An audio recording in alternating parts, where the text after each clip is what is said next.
हाय friends, आज हम biology NCERT first जिसमें चैप्टर नंबर 8 कर रहे थे cell the unit of life. इसके अंतर्गत हम यूकैरियोटिक सेल्स को पढ़ रहे थे।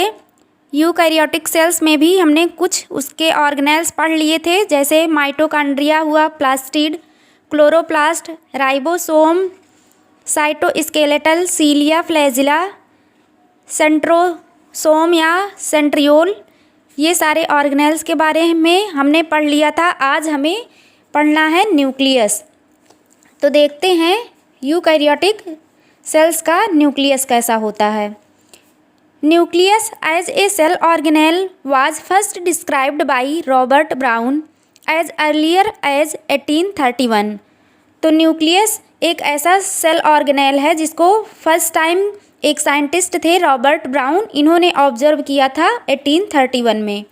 Letter the material of the nucleus stained by the basic dyes was given the name chromatin by Fleming. और बाद में न्यूक्लियस के मटेरियल को स्टेन करके देखा गया तो पाया गया कि जो है वो एक धागे जैसी संरचना होती है जिसको क्रोमैटिन नाम दिया गया।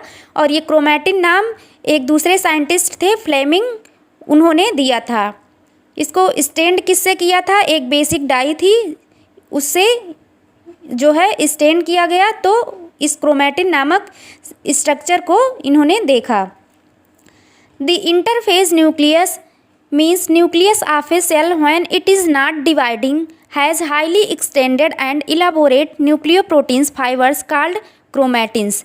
जो इंटरफेज का न्यूक्लियस होता है, इंटरफेज न्यूक्लियस मतलब जब जो है सेल डिवाइड नहीं करती है। इंटरफेज एक ऐसी अवस्था आती है सेल डिवीज़न में जब सेल डिवाइड नहीं करती है, बस अपने आप को प्रिपेयर रखती है डिवाइड के लिए।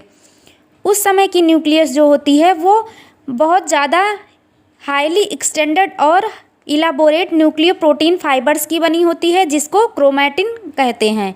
Nuclear matrix and one or more spherical bodies called nucleoli.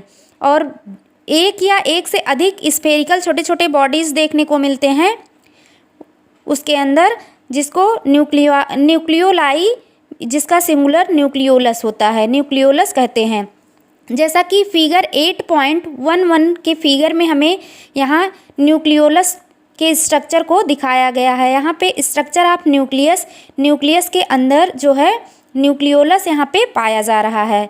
Means जो न्यूक्लियस है वो न्यूक्लियोप्लाज्म के अंदर जो है न्यूक्लियोलस यहाँ पे हमें देखने को मिल रहा है। एक छोटा सा न्यूक्लियर पोर भी पाया जा रहा है और ये न्यूक्लियस न्यूक्लियर मेम्ब्रेन के द्वारा कवर्ड होता है।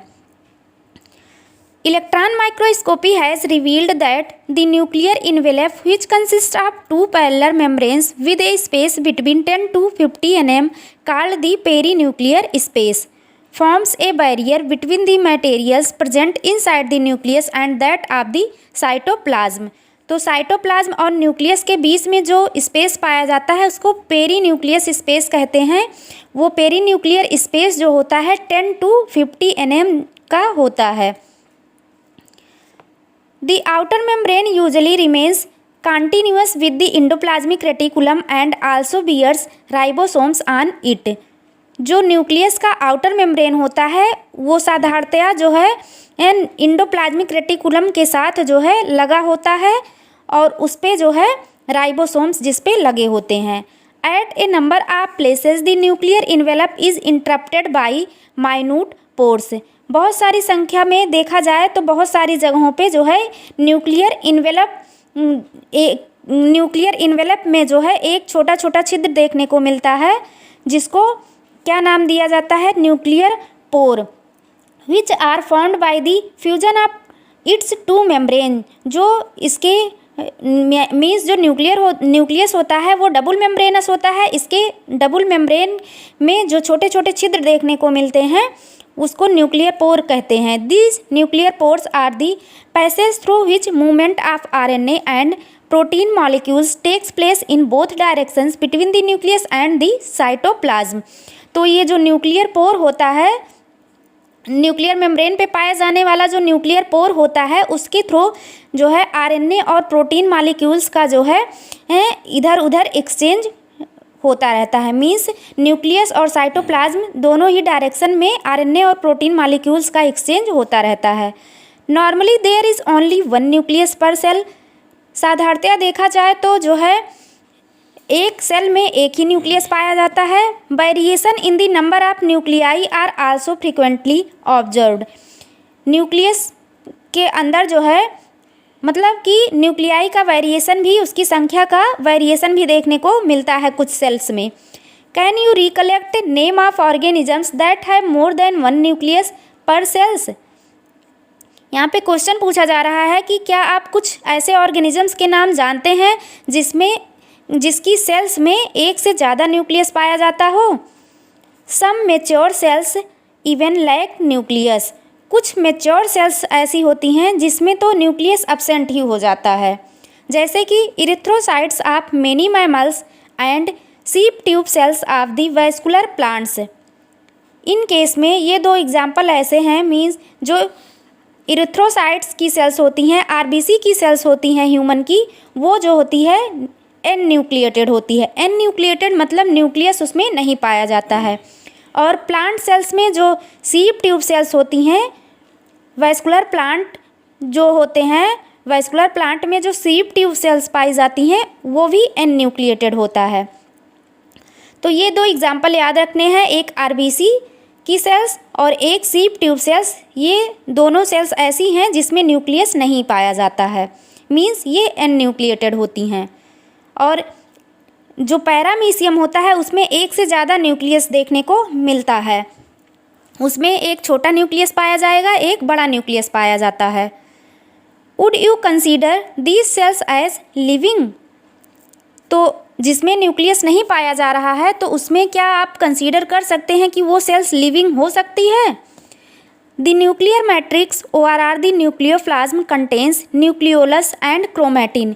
न्यूक्लियर मैट्रिक्स या जिसको न्यूक्लियोप्लाज्म कह रहे हैं, न्यूक्लियोप्लाज्म जो होता है उसके अंदर क्या क्या पाया जाता है, न्यूक्लियोलस पाया जाएगा और क्रोमैटिन फाइबर्स पाए जाते हैं। जैसा कि अभी हमने फिगर में देखा, जो है एक छोटा सा जो है न्यूक्लियोलस पाया जा रहा था और क्रोमैटिन फाइबर्स देखने को मिल रहे थे।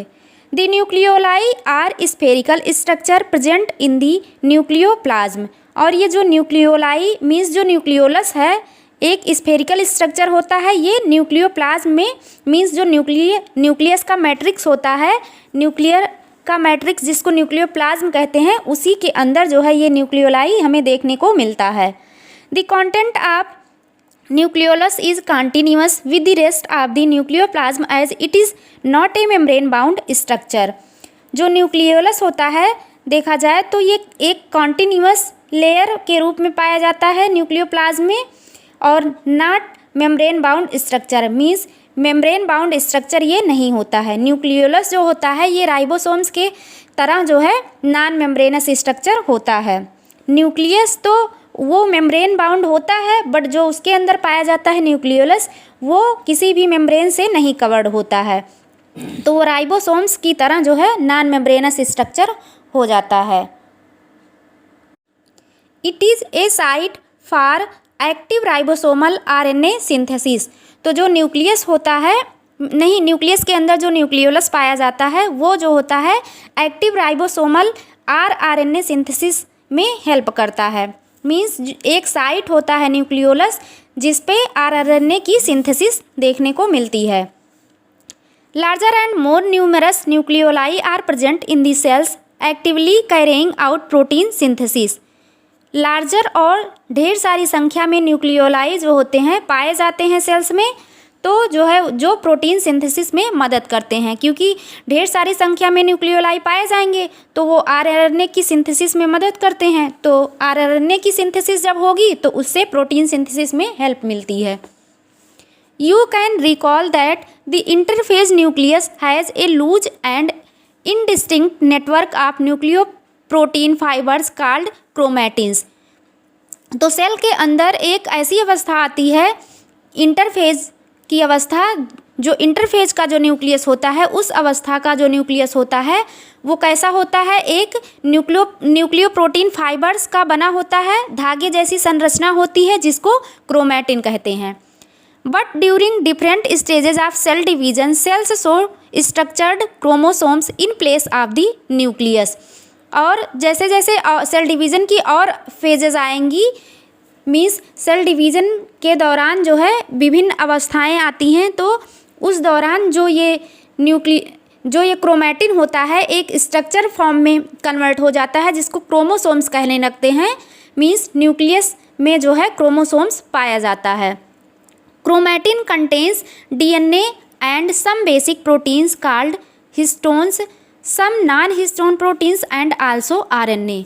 तो जो ये क्रोमैटिन होता है उसमें क्या पाया जाएगा, क्रोमैटिन जो धागे जैसी संरचना थी उसमें वो क्या क्या कंटेन करता है, डीएनए कंटेन करता है, उसमें कुछ बेसिक प्रोटीन पाई जाएंगी जिसको हिस्टोन प्रोटीन कहते हैं, और कुछ नॉन हिस्टोन प्रोटीन भी देखने को मिलती हैं, और कुछ आरएनए के मॉलिक्यूल भी देखने को मिलते हैं। तो इस क्रोमैटिन में ये सारी चीज़ें हमें देखने को मिलती हैं। A single human cells has approximately 2 metre long thread of DNA distributed among its 46 means 23 pairs chromosomes. एक सिंगल ह्यूमन का सेल है जो उसके अंदर लगभग 2 metre long thread of DNA देखने को मिलता है। मीन्स एक सिंगल ह्यूमन की एक सिंगल सेल जो होती है उसमें जो है लगभग 2 मीटर एक धागे जैसी संरचना पाई जाती है, जिसको डीएनए कहते हैं।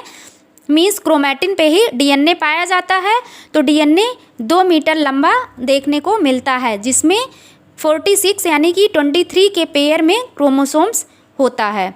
You will study the details of DNA packaging in the form of chromosome in class 12th।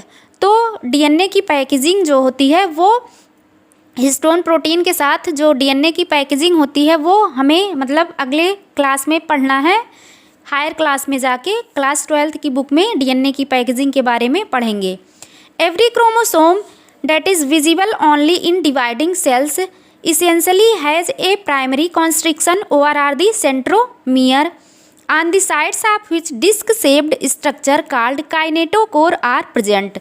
जैसा कि फिगर 8.12 में यहाँ पे क्रोमोसोम्स विद काइनेटोकोर दिखाया गया है। ये फिगर जो है काइनेटोकोर को यहाँ पे क्रोमोसोम पे जो साइड में लगे हैं डिस्क शेप्ड स्ट्रक्चर जिसको काइनेटोकोर कहते हैं, यहाँ पे फिगर में दिखाया गया है। तो जो प्राइमरी कॉन्स्ट्रिक्शन होता है उसको सेंट्रोमियर कहते हैं, और उसी सेंट्रोमियर के साइड पे डिस्क शेप्ड स्ट्रक्चर देखने को मिलता है हमें, जिसको काइनेटोकोर्स कहते हैं। तो ये काइनेटोकोर जो हुआ ये डिस्क शेप्ड स्ट्रक्चर होता है। Centromere holds 2 chromatids of A chromosome. तो ये जो प्राइमरी कॉन्स्ट्रिक्शन मीन्स जो सेंट्रोसोम होता है, ये दोनों क्रोमैटिड को क्रोमोसोम के अंदर एक क्रोमोसोम के अंदर 2 क्रोमैटिड पाए जाते हैं, तो दोनों क्रोमैटिड को होल्ड करता है।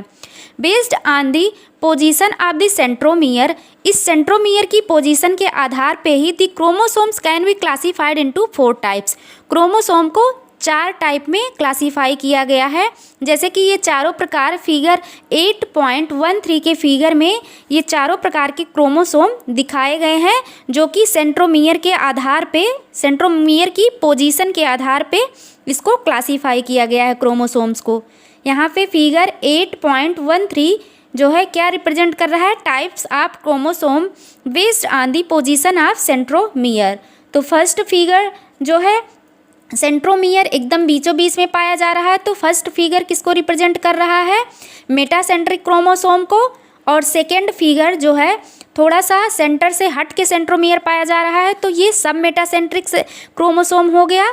और थर्ड फिगर जो है ये थोड़ा और ज़्यादा सेंटर से हट के है, तो इसमें जो है ये एक्रोसेंट्रिक क्रोमोसोम हो गया। और ये फोर्थ फिगर जो है ये किसको रिप्रेजेंट कर रहा है, टीलोसेंट्रिक क्रोमोसोम्स को। तो टीलोसेंट्रिक में जो सेंट्रोमियर है वो एकदम टीले पे मीन्स एकदम उसके ऊपरी हेड पोजीशंस पे सेंट्रोमियर पाया जा रहा है। एक बहुत छोटा आर्म्स हो जा रहा है क्रोमोसोम का, और एक बहुत लंबा आर्म बन रहा है इसमें। तो देखते हैं कि the metacentric chromosome has middle centromere forming 2 equal arm of the chromosome. जैसा कि अभी हमने देखा फिगर में, जो मेटासेंट्रिक क्रोमोसोम होता है उसमें जो है सेंट्रोमियर जो की पोजीशन जो होती है वो बिल्कुल मिडिल में होती है और 2 इक्वल आर्म्स हमें देखने को मिलते हैं क्रोमोसोम के। The sum metacentric chromosome has centromere slightly away from the middle of the chromosome, resulting into one shorter arm and one longer arm.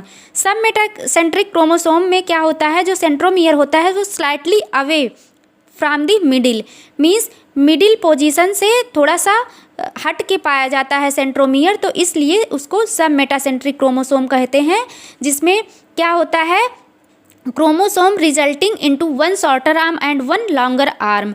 जो क्रोमोसोम होता है उसका एक शॉर्टर आर्म देखने को मिलता है, एक छोटा आर्म, एक छोटी भुजा देखने को मिलती है, एक लंबी भुजा देखने को मिलती है क्रोमोसोम की। In case of acrocentric chromosome the centromere is situated close to its end forming one extremely short and one very long arm. तो एक्रोसेंट्रिक क्रोमोसोम में क्या होता है, जो सेंट्रोमियर की पोजीशन होती है वो एक इंड के क्लोज पाई जाएगी, मीन्स मिडिल से ज़्यादा हट के पाई जाती है, तो एक बहुत ज़्यादा लंबा आर्म बन जाता है, एक बहुत ज़्यादा ही छोटा आर्म बन जाता है। Where as the telocentric chromosome has a terminal centromere. जबकि टीलोसेंट्रिक क्रोमोसोम में जो होता है ये जो है इसमें सेंट्रोमियर की पोजीशन एकदम टीले पे पाई जाती है। तो ये 4 प्रकार के सेंट्रोमियर के आधार पे ये 4 प्रकार के क्रोमोसोम हमने देखे। तो sometimes a few chromosomes have non staining secondary constriction at a constant location, this gives the appearance of a small fragment called the satellite. कभी कभार क्या होता है, कुछ क्रोमोसोम में, सभी क्रोमोसोम में नहीं, कुछ क्रोमोसोम में एक नॉन स्टेनिंग सेकेंडरी कॉन्स्ट्रिक्शन भी देखने को मिलता है, जो है कुछ लोकेशन पे जो है सेकेंडरी कॉन्स्ट्रिक्शन भी देखने को मिलता है, जो किस फॉर्म में दिखता है, एक छोटे से फ्रेगमेंट के फॉर्म में दिखता है, जिसको सैटेलाइट नाम दे देते हैं। तो प्राइमरी कॉन्स्ट्रिक्शन को प्राइमरी कॉन्स्ट्रिक्शन जो क्रोमोसोम के अंदर था उसको सेंट्रोमियर नाम दिया गया था, और जो सेकेंडरी कॉन्स्ट्रिक्शन कुछ क्रोमोसोम में सेकेंडरी कॉन्स्ट्रिक्शन के रूप में जो छोटा सा फ्रेगमेंट देखने को मिलता है उसको सैटेलाइट कहते हैं। अब यहाँ पे हमें एक दूसरा सेल ऑर्गेनेल्स पढ़ना है, माइक्रोबॉडीज़। तो देखते हैं माइक्रोबॉडीज़ क्या होती हैं। Many membrane bound minute vesicles called microbodies that contain various enzymes are present in both plant and animal cells. तो बहुत सारी मेम्ब्रेन बाउंड माइन्यूट वेसाइकल्स देखने को मिलती हैं सेल के अंदर, जिसको ही माइक्रोबॉडीज़ कहते हैं। छोटे छोटे बहुत वेसाइकल्स हमें देखने को मिलेंगे सेल में ढेर सारे, जिसको माइक्रोबॉडीज़ कहते हैं। और ये जो माइक्रोबॉडीज़ होती हैं ये इसके अंदर बहुत ढेर सारी संख्या में विभिन्न प्रकार के एंजाइम पाए जाते हैं। और ये माइक्रोबॉडीज़ जो है हमें प्लांट की सेल में भी देखने को मिलता है, एनिमल सेल में भी देखने को मिलता है। तो माइक्रोबॉडीज़ में कुछ एग्जाम्पल जैसे पैराक्सीसोम्स, ये भी एक प्रकार का माइक्रोबॉडीज़ होता है, ये प्लांट की सेल में पाया जाता है जो कि फोटो रेस्पिरेशन में मदद करता है। एक ग्लाइऑक्सीसोम्स होता है, ये जो है प्लांट सेल्स में, ये भी एक प्रकार का माइक्रोबॉडीज़ का ही एग्जाम्पल है ग्लाइऑक्सीसोम्स। ये प्लांट सेल में पाया जाता है जो कि सीड जर्मिनेशन में हेल्प करता है। तो ये 2 माइक्रोबॉडीज़ जनरली इसमें एनसीईआरटी में नहीं गिवन है, बट ये 2 माइक्रोबॉडीज़ याद रखने हैं, एक तो पैराक्सीसोम्स और एक ग्लाइऑक्सीसोम्स। तो बस ये माइक्रोबॉडीज़ में बस यही थोड़ा सा इसका इंट्रोडक्शन पढ़ना था कि ये सेल में पाए जाते हैं, प्लांट और एनिमल सेल दोनों में ही पाए जाते हैं। तो चैप्टर बस यहीं पे कंप्लीट हो जाता है। अब इसका थोड़ा सा हम चैप्टर का समरी भी पढ़ लेते हैं। All organisms are made up of cells or are aggregates of cells. जैसा कि हम शुरू से ही पढ़ते आ रहे हैं कि सभी ऑर्गेनिजम्स एक सेल से बने होते हैं मिलके, और सेल्स के एग्रीगेट से ही मिलके बने होते हैं। Cells vary in their shape, size and activities या फंक्शंस। सेल जो होते हैं वो वेरी करते हैं, शेप, साइज और एक्टिविटीज़ या फंक्शंस के आधार पर सेल वेरी करते हैं। बेस्ड ऑन द प्रेजेंस और or absence of a membrane bound nucleus and other organelles, cells and hence organism can be named as eukaryotic or prokaryotic cells। तो membrane bound nucleus के पाए या ना पाए जाने के आधार पे जो है सेल्स को भी 2 कैटेगरी में कैटेगराइज कर दिया जाता है, क्लासीफाई कर दिया जाता है सेल्स को दो कैटेगरी में, एक प्रोकैरियोटिक सेल्स और एक यूकैरियोटिक सेल्स। तो जो प्रोकैरियोटिक सेल्स थे हमने पढ़े कि उसमें जो न्यूक्लियस पाया जा रहा था वो नॉन मेम्ब्रेनस था, जो है मतलब नेकेड न्यूक्लियस देखने को मिल रहा था, और जो यूकैरियोटिक सेल्स होता है उसके अंदर जो है नेकेड मतलब नेकेड नहीं, उसके अंतर्गत वेल डिफाइंड न्यूक्लियस हमें देखने को मिलता था। A typical eukaryotic cell consist of a cell membrane, nucleus and cytoplasm. तो जो एक टिपिकल यूकैरियोटिक सेल्स होता है उसके अंतर्गत क्या होता है कि वो उसमें जो है सेल मेम्ब्रेन पाई जाएगी, न्यूक्लियस और साइटोप्लाज्म, ये तीनों स्ट्रक्चर तो जरूर ही पाया जाएगा। Plant cells have a cell wall outside the cell membrane. Plant cells में जो है प्लांट की सेल में हमें सेल वॉल भी देखने को मिलती है जो कि सेल मेम्ब्रेन को कवर किए होती है। तो प्लांट सेल में सेल वॉल पाई जाती है जबकि एनिमल सेल में सेल वॉल एब्सेंट होती है। The plasma membrane is selectively permeable and facilitates transport of several molecules. जो प्लाज्मा मेम्ब्रेन होता है वो सेलेक्टिवली परमिएबल मेम्ब्रेन होता है, वो जो है बहुत सारे मॉलिक्यूल्स को फैसिलिटी प्रोवाइड करता है, मॉलिक्यूल्स को ट्रांसपोर्ट करने के लिए फैसिलिटी प्रोवाइड करता है ये plasma membrane.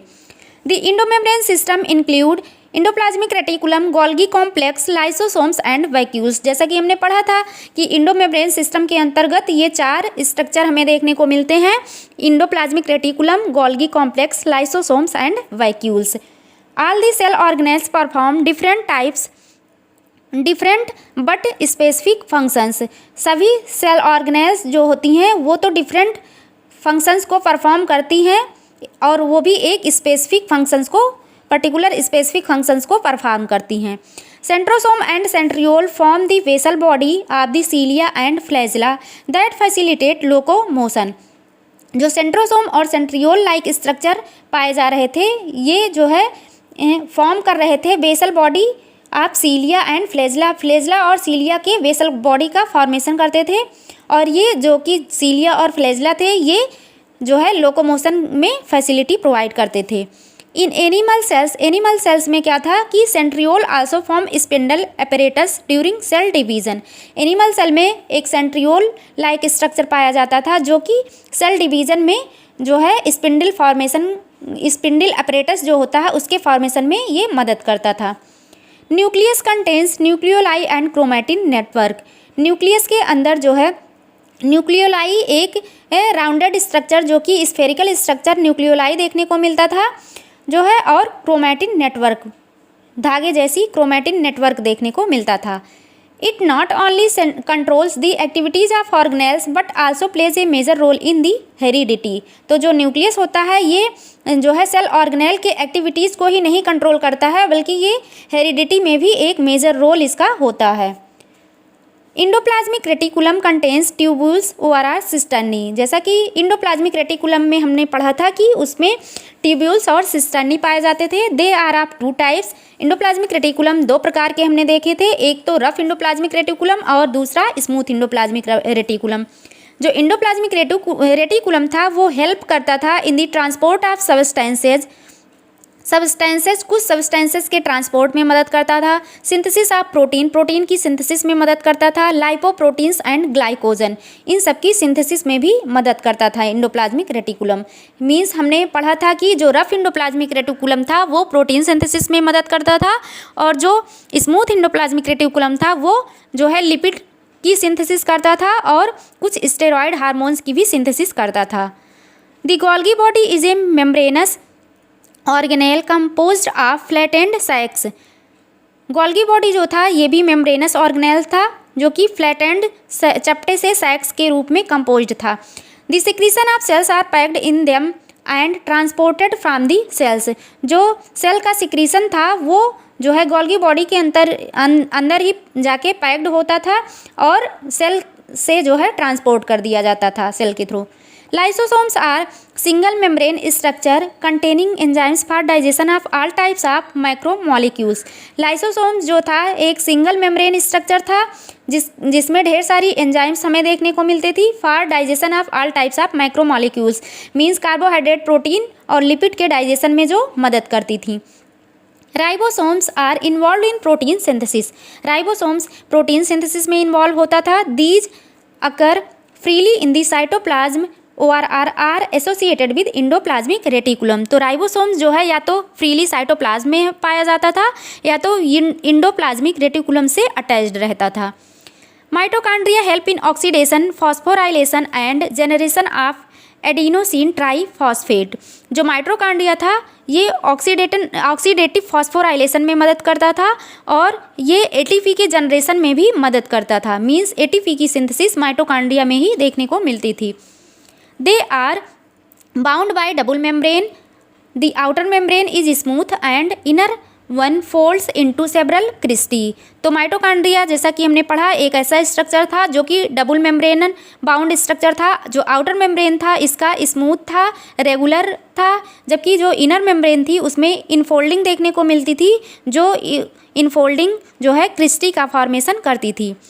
Plastids are pigment containing organelles found in plant cells only. Plastids ऐसे पिगमेंट कंटेनिंग सेल ऑर्गेनेल्स थे जो जिसमें कि जो है हमने देखा कि जो ये प्लास्टिड है ये केवल और केवल प्लांट सेल्स में ही देखने को मिलता था। In plant cells chloroplast are responsible for trapping light energy essential for photosynthesis. तो प्लांट सेल्स में हमें क्लोरोप्लास्ट देखने को मिलता था जो कि लाइट को ये क्लोरोप्लास्ट लाइट एनर्जी को ट्रैप करने में मदद करता था और ये लाइट एनर्जी को ट्रैप करके फोटोसिंथेसिस में हेल्प करता था। The grana in the plastid is the site of light reaction and the stroma of the dark reaction. तो जो क्लोरोप्लास्ट के अंदर जो है ग्रेना पाया जाता था प्लास्टिड में, क्लोरोप्लास्ट एक प्रकार का प्लास्टिड था, तो क्लोरोप्लास्ट के अंदर जो ग्रेना पाया जाता था वो लाइट रिएक्शन के लिए रिस्पॉन्सिबल था और जो स्ट्रोमा था, स्ट्रोमा में जो स्ट्रोमा पाया जाता था उसमें डार्क रिएक्शन हमें देखने को मिलती थी। The green coloured plastids are chloroplast which contain chlorophyll whereas the other colored plastid are chromoplast which may contain pigments like carotene and xanthophyll। तो जो ग्रीन कलर्ड का प्लास्टिड था उसको क्लोरोप्लास्ट कहते हैं जिसमें क्लोरोफिल नामक पिगमेंट पाया जाता था, जबकि जो जो कलर्ड एक और कलर्ड प्लास्टिड क्रोमोप्लास्ट पाया जाता था जिसमें जो क्रोमोप्लास्ट था वो जो होता था ये पिगमेंट इसमें कैरोटीन और जैंथोफिल नामक पिगमेंट पाए जाते थे। जो क्रोमोप्लास्ट था इसमें कैरोटीन और जैंथोफिल नामक पिगमेंट पाया जाता था।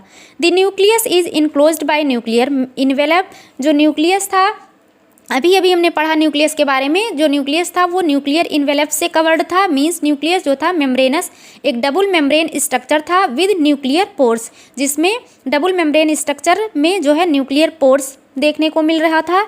The inner membrane encloses the nucleoplasm and the chromatin material. तो इनर मेम्ब्रेन न्यूक्लियस के अंदर जो है इनर मेम्ब्रेन था उसके अंदर जो है न्यूक्लियोप्लाज्म पाया जा रहा था।